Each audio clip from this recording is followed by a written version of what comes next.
এরপর আমরা গিয়েছিলাম স্লেদার্সে, আমার কিছু জুতো নেওয়া ছিল, তো সেখানে গিয়ে আমি দুটো জুতো কিনি। এরপর আমরা চলে যাই আমাদের নেক্সট গন্তব্যস্থলে, এই যে ভিটু মার্কেট। তো আমি এর আগে কোনোদিন ভিটু মার্কেটে আসিনি, আজকে ফার্স্ট টাইম আসছি। তো এখানে এত এত এত কালেকশান ছিল, মনে হচ্ছিল ড্রেসের ফ্যাক্টরিতে চলে এসেছি। আর হোয়াইটের ওপর এত সুন্দর সুন্দর কালেকশান ছিল যে আমার মনে হচ্ছিলো যেন সবগুলোই নিই।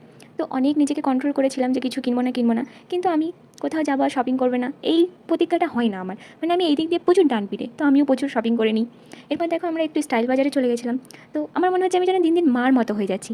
ক্রকারির কাউন্টারে গিয়ে মনে হচ্ছিলো যেন সবগুলোই নিয়ে নিই। আর এখানে এই যে এত অ্যাস্থেটিক টাইপের এই বাউলগুলো ছিল, দেখে মনে হচ্ছিলো যেন সবগুলোই নিয়ে নিই। আসতে পারছিলাম না ওখানে ছেড়ে, কিন্তু এখন আমার লাইফে এসব করার টাইম আছে, যখন আসবে তখন ঠিক কিনবো। কিন্তু এখনও সেই সংসারই সামলাতে হচ্ছে, কারণ এখন বাইরে থাকছি, রান্না বান্না বাজার ঘাট সব নিজেকেই করতে হচ্ছে। শুধু সংসারই করছি, কিন্তু স্বামী আর শ্বশুর শাশুড়ির জাস্ট অভাব, বাকি সব কিছুই করতে হচ্ছে। Plus college life, plus duty life, সব কিছুই হ্যান্ডেল করতে হচ্ছে।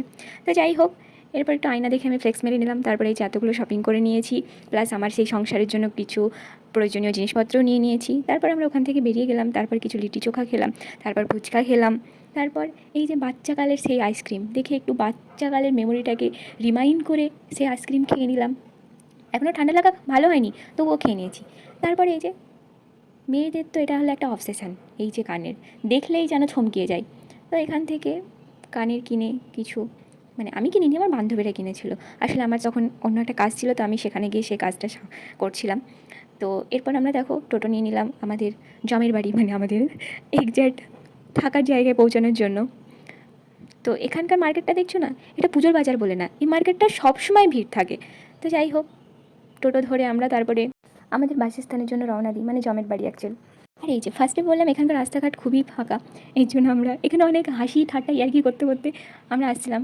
আর সেখানে একটা কাণ্ডও ঘটিয়েছিলাম, সেটা আর এখানে বলছি না। তো আমরা মানে বাইরে গেলে আসার টাইম এরকম ম্যাপ দেখে আসি।